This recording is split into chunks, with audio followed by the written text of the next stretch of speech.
নমস্কার বন্ধুরা, আজকে বিজয়া দশমী। এখন সকালবেলা, এখনও শুভ বিজয়া বলার সময় হয়নি। ঠাকুর জলে পড়লে তারপর শুভ বিজয়া বলে। তো যাই হোক, আমি অ্যাডভান্সই তোমাদেরকে বলে দিচ্ছি শুভ বিজয়া সবাইকে। কালকে রাত্রিরে একটা সাংঘাতিক ঘটনা ঘটে গেছে, তো সেইটার জন্যই ভিডিওটা করা বেসিক্যালি, যে যাদের বাড়িতে ছোট বাচ্চা আছে তাদের যাতে সাবধানে রাখো তাদের, সেই জন্যই অ্যাওয়ারনেস ভিডিওটা আমি করতে বসলাম এই সকালবেলায়। কালকে সন্ধ্যেবেলা আমার ছেলে খাট থেকে পড়ে যায়। আমি আর ওর পাপার তখন তাড়াতাড়ি ছুটি হয়ে যাচ্ছে, আমি আর ওর পাপা ছিলাম ঘরে, আর ওর মাম্মাম দাদার ঘরে ঘুমাচ্ছিল, কারণ এই ঘরে টিভি চলে, তো ওর পাপা এসে একটু দেখে। তো আমি ওই জন্য ওই ঘরে ঘুম পাড়িয়ে দিয়ে এসেছিলাম।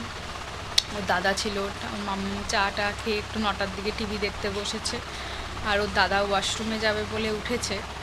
সেই 2-3 সেকেন্ড বা 1 মিনিটও নয়, তার মধ্যে আমার ছেলে উঠে হামা দিয়ে একদম খাট থেকে পড়ে যায়। তাও বাঁচোয়া, ওর সামনের দিকে ঝুঁকে পড়েছে, মাথায় ব্রেনে ওর কোনো চোট পাইনি। তো সেটা তো আর আমরা ডাক্তার না যে আমরা বুঝবো। বমি টমি করেনি, সবাই আমায় বলছে বমি করেনি ভয় পেও না, বমি করেনি ভয় পেও না, কিন্তু মায়ের মন তো জানো, আমি তো পাগলের মতো করতে শুরু করে দিয়েছি।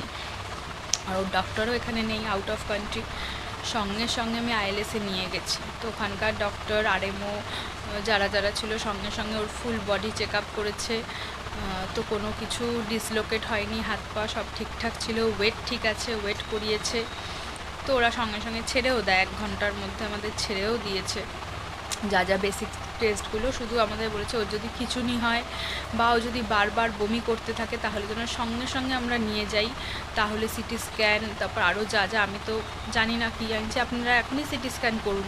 তাহলে যা বলছে না, শুধু শুধু বাচ্চাদের আমরা রে দেবো না, ওর ব্রেন এখন ডেভেলপের সময়, এখন রে দেওয়া উচিত হবে না। তো যদি ওর এইগুলো কিছু হয় সিমটম দেখো, তাহলে সঙ্গে সঙ্গে নিয়ে আসবে, বাড়িতে ফেলে রেখে ডিলে করবে না। তো আমরা ডাক্তারের কথায় আশ্বস্ত হয়ে বাড়ি আসি। তারপর ওর যে পেডিয়াট্রিক ডক্টর সন্দীপন সাহা, খুব ভালো ডাক্তার, খুব ভালো ডাক্তার। তো ওনার সাথে আমরা কত রাত্রির প্রায় 12টা, তখন আমরা হোয়াটসঅ্যাপে কথা বলেছি। উনি আউট অফ কান্ট্রি যেহেতু, উনি সবসময় মেসেজ করলে সঙ্গে সঙ্গে ইমার্জেন্সি পারপাসে রিপ্লাই দেন, মানে এত ভালো ডক্টর উনি। তো উনি বললো বমি করেছে, আনছি না বমি টমি করেনি। কী কী ওষুধ টষুধ আইএলএস থেকে দিয়েছে সেগুলো ওনাকে বলা হলো, বললো হ্যাঁ এগুলোই খাক, বমি না করলে ভয় পাবেন না, ভয়ের কিছু নেই। রাত্রিরে কান্নাকাটি করেছে, হয়তো হাতে পায়ে তো একটু ব্যথা পেয়েছেই, ঠোঁটের মাঝখানটা একটু হয়তো কেটে গেছে।